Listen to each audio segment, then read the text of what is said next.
In previous class, we discussed about various definitions to develop an ER diagram. Now in this class, let us practice how to develop entity relationship diagram. Basically, entity relationship diagram is divided into two types. రెండు రకాలుగా మనం ER diagrams design చేసుకోవచ్చు. ఒకటి basic Peter చెన్ ER model, ఇది old model. And next one is Krauss Foot model. Krauss Foot model. This is a new model which is discussed in our syllabus and reference books. Now let us have a brief discussion about basic Peter-Chen model. ఈ basic పీటర్-చెన్ మోడల్లో మనం ER diagrams develop చేసేటప్పుడు కొన్ని రకాల సింబల్స్ని ఉపయోగిస్తాం. ఒకటి rectangle, రెండు oval, మూడోది డైమండ్. ఈ మూడు నెక్స్ట్ వన్ ఈజ్ కనెక్టర్స్ అన్నమాట, లైన్స్. ఇవి ఎందుకు వేటికి ఉపయోగిస్తారంటే సాధారణంగా డేటాబేస్ బేసిక్ బిల్డింగ్ బ్లాక్స్ చెప్పుకున్నప్పుడు 4 రకాల విషయాలు చెప్పుకుంటాం. ఒకటి ఎంటిటీ, రెండోది అట్రిబ్యూట్, మూడోది కన్స్ట్రైంట్, నాలుగోది రిలేషన్షిప్. ఈ నాలుగిటిని కూడా ER డయాగ్రామ్స్లో రిప్రజెంట్ చేయడం జరుగుతుంది. ఇక్కడ స్టూడెంట్, ఎన్రోల్మెంట్, ఫ్యాకల్టీ, తర్వాత సబ్జెక్టు, ఈ నాలుగుని కూడా మనం ఎంటిటీస్ అంటాం.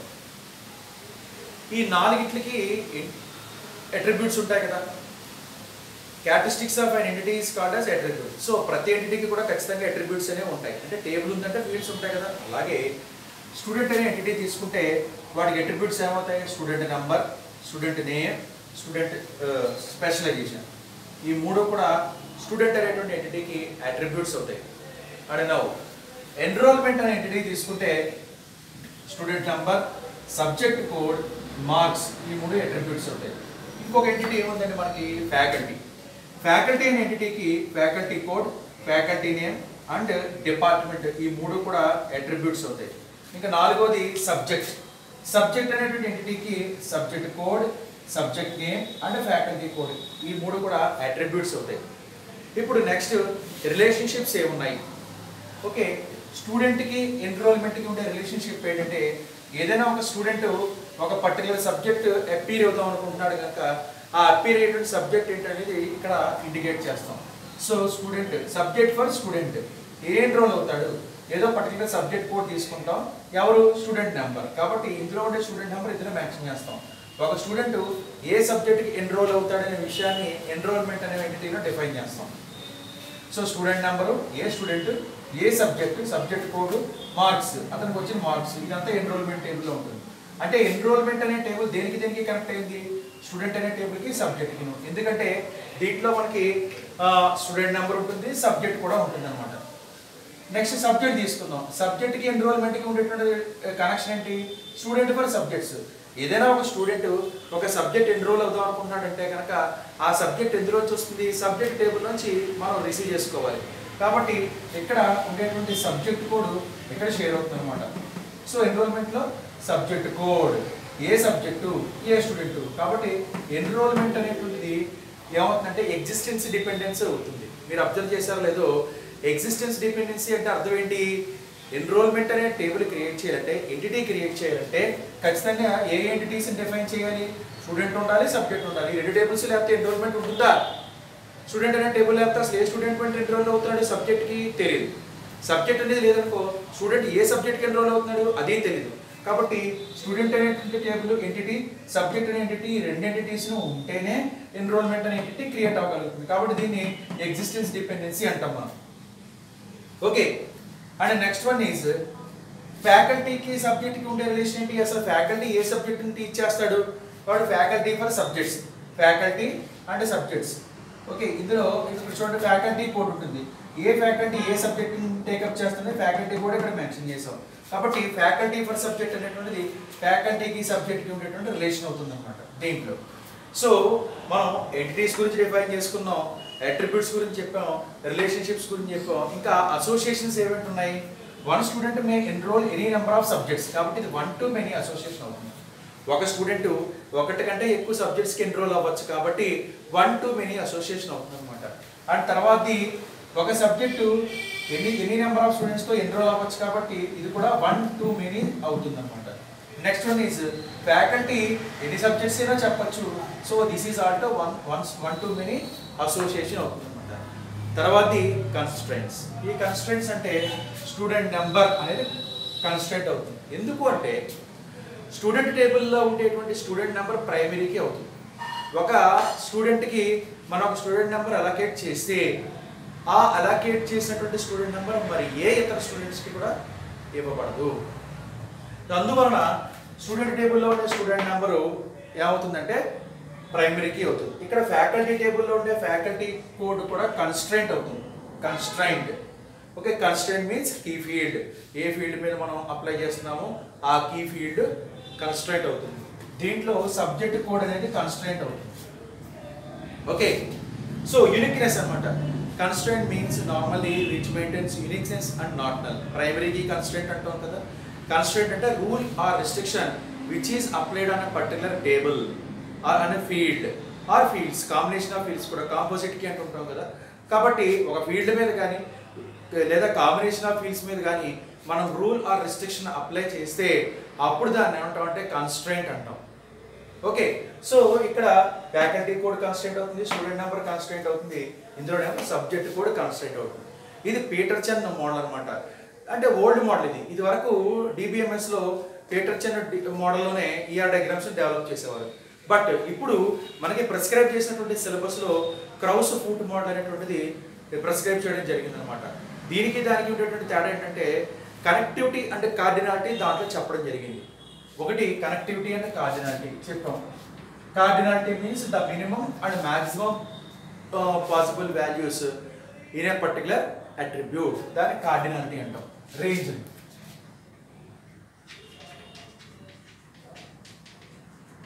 Cardinality,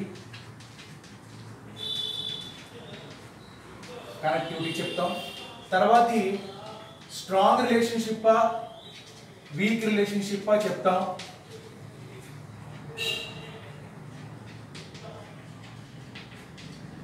strong relationship and weak relationship ఈ రెండు ఎడిషనల్గా యాడ్ చేయడం జరిగింది అనమాట దీంట్లో. ఇందులోను crow's foot model. So now let us discuss about Krauss-Foote model.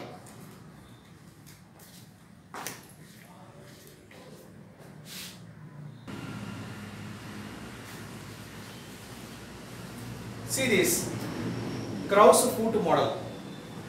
In this Krauss-Foote model, the same example which we discussed in Peterson model is again changed into Krauss-Foote model. అదే example మనం ఇక్కడ తీసుకోవడం జరిగింది. Student, enrollment, subject, faculty. ఇందాక లేనటువంటిది ఇక్కడ ఉన్నటువంటివి ఏంటంటే కనెక్టివిటీ అండ్ కార్డినాలిటీ. ఇక్కడ మనం కొన్ని రకాల సింబల్స్ ఉపయోగిస్తాం. ఇలాగని, ఇలాగా, ఇలా ఒకటి, 4 రకాల సింబల్స్ వాడతాం. సో 0 ఇలా ఒక రౌండ్ సర్కిల్ ఇచ్చి ఈ పక్కన ఇలా కనెక్ట్ చేస్తాం. మళ్ళీ ఇలా ఇచ్చి ఇలా కనెక్ట్ చేసుకుంటాం. 2 సింబల్స్ ఉంటాయి. ఇలా it indicates 0 or 1, 0 n 1 1 1 n. దీన్ని కార్డినల్ సింబల్స్ అంటాం. ఇవి కార్డినాలిటీ సింబల్స్ అన్నమాట. ఎలాగంటే ఇప్పుడు స్టూడెంట్ ఇక్కడ ఎన్రోల్మెంట్ అవుతున్నాడు. ఇక్కడ నుంచి చూడండి మీరు, అంటే ఇటువైపు నుంచి దీన్ని అబ్జర్వ్ చేయండి 1 to n. ఇక్కడ ఎన్రోల్మెంట్ అయ్యేటప్పుడు అట్లీస్ట్ 1 స్టూడెంట్ అయినా ఎన్రోల్ అవ్వాలి. అట్లీస్ట్ 1 స్టూడెంట్ అయినా సరే ఎన్రోల్ అవ్వాలి. ఎలా, ఎంతమంది ఎన్రోల్ అవ్వచ్చు? Any number of students enrol అవ్వచ్చు. n number of students enrol అవ్వచ్చు. కనీసం 1 స్టూడెంట్ అయినా ఎన్రోల్ అవ్వాలి. అలాంటిది n నెంబర్ ఆఫ్ స్టూడెంట్స్ అయినా ఎన్రోల్ అవ్వచ్చు అనమాట. In minimum and maximum. అదే దీని గురించి చెప్పేటప్పుడు మనం ఇటేపు చెప్పాలి. ఎన్రోల్ అయ్యేటప్పుడు అట్లీస్ట్ 1 స్టూడెంట్ అయినా ఒక సబ్జెక్ట్కి ఎన్రోల్ అవ్వాలి. ఆ సబ్జెక్ట్కి 1 స్టూడెంట్ మాత్రమే ఎన్రోల్ అవ్వాలి. అంటే ఇక్కడ స్టూడెంట్ నెంబర్ సబ్జెక్ట్ కోడ్ ఉంటుంది కదా, ఈ సబ్జెక్ట్ కోడ్ ఎన్రోల్ అయ్యేటప్పుడు 1 స్టూడెంట్ మాత్రమే 1,1 అట్లీస్ట్ 1 స్టూడెంట్ అయినా ఎన్రోల్ అవ్వాలి. ఆ పర్టికులర్ సబ్జెక్ట్ కోడ్కి ఈ రికార్డులో ఆ స్టూడెంట్ కోడ్ మాత్రమే ఉండాలి. 1,1 అంటాం కార్డినాలిటీ. దీని గురించి చెప్పేటప్పుడు మనం ఇటువైపు నుంచి చెప్తాం enrollment should be done by at least 1 student and any number of students can enroll అంటాం. అదే ఇక్కడ తీసుకోండి, సబ్జెక్ట్లో అట్లీస్ట్ ఒక సబ్జెక్ట్ అయినా ఎన్రోల్ అవ్వాలి, any number of subjects enrol అవ్వచ్చు. అసలు ఎన్రోల్మెంట్ అంటూ జరిగితే కనీసం ఒక సబ్జెక్ట్ అయినా ఎన్రోల్ అవ్వాలి ఇక్కడ దీంట్లో అనమాట. అర్థమైందా? కనీసం ఒక సబ్జెక్ట్ అయినా ఎన్రోల్ అవ్వాలి. ఆ సబ్జెక్టు తీసుకుంటే ఒక స్టూడెంట్ మాత్రమే ఎన్రోల్మెంట్ చూపించాలన్నమాట. దీంట్లో 1,1. ఇంక ఇక్కడ ఫ్యాకల్టీ అండ్ సబ్జెక్ట్ తీసుకుందాం. ఫ్యాకల్టీ ఒకటి, కనీసం ఒక సబ్జెక్ట్ అయినా ఫ్యాకల్టీ టీచ్ చేయాలి. ఒకటి కంటే ఎక్కువ సబ్జెక్ట్స్ అయినా అతను టీచ్ చేయొచ్చు అనమాట. 1,n at least one faculty at least teachers at least one subject and he can teach any number of subjects 1,n. అదే ఇటువైపు నుంచి చూస్తే ఒక సబ్జెక్ట్ అనేటువంటిది అసలు సబ్జెక్ట్ అంటూ ఉంటే అట్లీస్ట్ ఒక ఫ్యాకల్టీ అయినా టీచ్ చేయాలి, ఒకటి ఫ్యాకల్టీ మాత్రమే అతను టేకప్ చేయాలన్నమాట. అంటే ఒక సబ్జెక్ట్ కోడ్ తీసుకుంటే ఆ subject code at least one faculty should be taken and at most one faculty should be taken. అంటే ఫర్ ఎగ్జాంపుల్ ఏ అనేటువంటి ఫ్యాకల్టీ ఉన్నాడు, అతను 1, 2, 3 3 సబ్జెక్ట్స్ చెప్పాడు. ఇక్కడ 1 ఏ చెప్పాలి, 2 ఏ చెప్పాలి, 3 కూడా ఏ చెప్తాడు అనమాట. అంటే ఏ సబ్జెక్ట్ తీసుకున్నా సరే అట్లీస్ట్ వన్ స్టూడెంట్ టేకప్ చేయాలి, ఒక ఫ్యాకల్టీ మాత్రమే టేకప్ చేయాలి. ఇప్పుడు ఏ అనేవాడు ఎన్ని చెప్తున్నాడు, 1, 2, 3. అంటే ఫ్యాకల్టీ అంటూ ఉంటే కనీసం ఒక సబ్జెక్ట్ అయినా టేకప్ చేయాలి. నెక్స్ట్ అతను ఎన్ని సబ్జెక్ట్స్ అయినా టేకప్ చేయొచ్చు. నెక్స్ట్ ఈ టేబుల్ నుంచి చూస్తే 1 అనే సబ్జెక్ట్ ఉంది. 1 అనే సబ్జెక్ట్ని అట్లీస్ట్ ఒక ఫ్యాకల్టీ అయినా టీచ్ చేయాలి, ఒకళ్ళు మాత్రమే డీల్ చేయాలి. ఇక్కడ చూడండి, 1 అనేవాడంటే ఏ సబ్జెక్టు డీల్ చేయకుండా ఉండకూడదు, ఖచ్చితంగా ఒక ఫ్యాకల్టీ డీల్ చేసి తీరాలి, ఒకళ్ళు మాత్రమే డీల్ చేయాలి. అది ఈ టేబుల్ నుంచి మనం చూస్తాం. ఓకే, సో ఇది ఒకసారి మనం మళ్ళీ చూద్దాం. Student table, enrollment table. కనీసం ఎన్రోల్మెంట్లో ఒక స్టూడెంట్ అయినా ఎన్రోల్ అయి ఉండాలి, ఒకళ్ళ కంటే ఎక్కువ మంది ఎన్రోల్ అయి ఉండవచ్చు. నెక్స్ట్ ఈ టేబుల్ తీసుకుందాం. ఎన్రోల్మెంట్ తీసుకుంటే కనుక ఎన్రోల్మెంట్లో కనీసం ఒక స్టూడెంట్ అయినా ఎన్రోల్ అయి ఉండాలి, ఒక స్టూడెంట్ ఒకసారి మాత్రమే ఎన్రోల్ అయి ఉండాలి, ఒక స్టూడెంట్ ఒకసారి మాత్రమే ఎన్రోల్ అయి ఉండాలి. ఆ సబ్జెక్ట్కి 2-3 సార్లు ఆ స్టూడెంట్ ఎన్రోల్ అయి ఉండకూడదు. నెక్స్ట్ సబ్జెక్ట్ తీసుకోండి. సబ్జెక్ట్ అనేది అట్లీస్ట్ ఒక స్టూడెంట్ ద్వారానైనా ఎన్రోల్ అయి ఉండాలి, ఒకటి కంటే ఎక్కువ మంది స్టూడెంట్స్ ఎన్రోల్ అయి ఉండొచ్చు. ఓకే, నెక్స్ట్ ఇటువైపు తీసుకుంటే ఒక ఫ్యాకల్టీ, ఇక్కడి నుంచి మనం చూస్తాం, ఒక ఫ్యాకల్టీ కనీసం ఒక సబ్జెక్ట్ అయినా డీల్ చేయాలి, ఒకటి కంటే ఎక్కువ సబ్జెక్ట్స్ డీల్ చేయొచ్చు. ఇటువైపు నుంచి చూసుకుంటే సబ్జెక్ట్ అంటూ ఉంటే ఖచ్చితంగా ఒక ఫ్యాకల్టీ అట్లీస్ట్ దాన్ని డీల్ చేయాలి, ఒక ఫ్యాకల్టీ మాత్రమే డీల్ చేయాలి. అంటే ఇక్కడ చూడండి, 1 అనే సబ్జెక్ట్ ఉంది. 1 అనే సబ్జెక్ట్ ఎవరో ఒకటి డీల్ చేసి తీరాలి, ఖచ్చితంగా డీల్ చేసి తీరాలి. నెక్స్ట్ ఆ 1 అనే సబ్జెక్ట్ని ఫ్యాకల్టీ ఏ మాత్రమే డీల్ చేయాలి. So this is about cardinality 1-1 and 1-n. 1-1, 1-n అనేటువంటిది ఇక్కడ కార్డినాలిటీలో వస్తుంది అనమాట. So this is cardinality.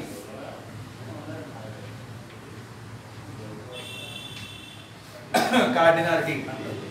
Okay, and next one is 0-1. At least ఉండకపోవచ్చు, కనీసం ఒకళ్ళైనా ఉండాలి. నెక్స్ట్ అసలు ఉండకపోవచ్చు, they may not be existed but they may have more than 1. ఖచ్చితంగా existed should be at least 1 and at most 1.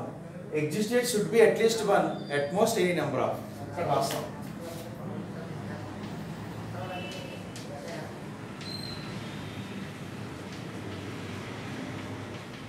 At least 1, at most, at least, may or may not be existed.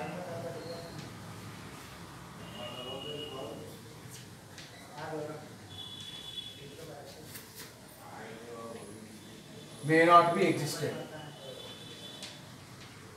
May exist only 1. May exist only 1.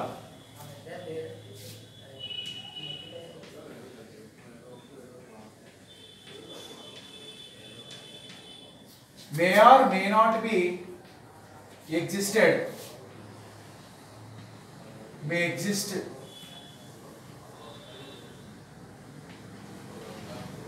more than 1. May exist more than one. Exists at least one, at most also one. At most also one. Next, exists at least one, at most n. So ఈ symbols వాడతాం ఈ diagrams వచ్చేటప్పుడు. So this is about crows foot model. Crows foot మోడల్లో ఇంకో చూడండి attributes ఇలా రాస్తాం. అట్రిబ్యూట్స్కి ముందర ప్రైమరీ కీ ఉంటే ఇక పీకే ఇలా మెన్షన్ చేస్తాం. ప్రైమరీ కీ ఉంటే పీకే అని చెప్పేసి మెన్షన్ చేస్తాం. ఇంకొక విషయం ఏంటంటే వీక్ రిలేషన్షిప్ అనేటువంటి దగ్గర చెప్తాం. ఇక్కడ డాటెడ్ లైన్ ఉంది కదా, ఈ డాటెడ్ లైన్ వీక్ రిలేషన్షిప్ని ఇండికేట్ చేస్తుంది. అదే డాటెడ్ లైన్ని డైరెక్ట్గా స్ట్రైట్ లైన్ రాసాం అనుకోండి, ఒకే థిక్ లైన్ మనం డ్రా చేసాం అనుకోండి, దాన్ని స్ట్రాంగ్ రిలేషన్షిప్ అంటాం. ఎందుకు ఇది వీక్ రిలేషన్షిప్? స్టూడెంట్ టేబుల్లో ఉండేటువంటి స్టూడెంట్ నెంబర్ ఇక్కడ ఏమైంది? ప్రైమరీకి అయింది. కానీ ఇక్కడ ఎన్రోల్మెంట్ టేబుల్లో ఏమైంది? ఫారెన్కి రెఫరెన్స్కి అయింది అనమాట. అందువలన ఇది వీక్ రిలేషన్షిప్ అయింది. మరి స్ట్రాంగ్ రిలేషన్షిప్ అవ్వాలంటే ఏం జరగాలి? స్టూడెంట్ టేబుల్లో ఉండే స్టూడెంట్ నెంబరు ఎన్రోల్మెంట్ టేబుల్లో కూడా ప్రైమరీకి అయితే, ఎన్రోల్మెంట్ టేబుల్లో కూడా అది ప్రైమరీకి అయి ఉంటే అప్పుడు దాన్ని ఏమంటాం అంటే స్ట్రాంగ్ రిలేషన్షిప్ అంటాం. అదేవిధంగా సబ్జెక్ట్ టు ఎన్రోల్మెంట్ కూడా వీక్ రిలేషన్షిప్పే. సబ్జెక్ట్ టేబుల్లో ఉండే సబ్జెక్ట్ కోడ్ ప్రైమరీకి, కానీ అదే సబ్జెక్ట్ కోడ్ ఎన్రోల్మెంట్ టేబుల్ ఏమైంది? ఫారెన్కి అయింది. కాబట్టి ఇది కూడా వీక్ రిలేషన్షిప్. అందుకని డాటెడ్ లైన్స్ రాసాం. ఇక్కడ ఫ్యాకల్టీ వర్సెస్ సబ్జెక్ట్ తీసుకున్నాం. ఫ్యాకల్టీ టేబుల్లో ఉండే ఫ్యాకల్టీ కోడ్ ఏమైంది? ప్రైమరీకి అయింది. అదే ఫ్యాకల్టీ కోడ్ ఇక్కడ ఏమైంది? ఫారెన్కి అయింది. సో ప్రైమరీ టేబుల్లో ఉండేటువంటి ఒక ప్రైమరీకి దాని రిలేటెడ్ అయినటువంటి ఎంటిటీలో, ఆ ఎంటిటీలో ఫారెన్కి అయితే అది వీక్ రిలేషన్షిప్ అవుతుంది. స్ట్రాంగ్ రిలేషన్షిప్ అవ్వాలంటే ఏమవ్వాలి? ప్రైమరీకి అయి ఉండాలన్నమాట, దాని రిలేటెడ్ అయినటువంటి entity. Okay, this is about crows foot model.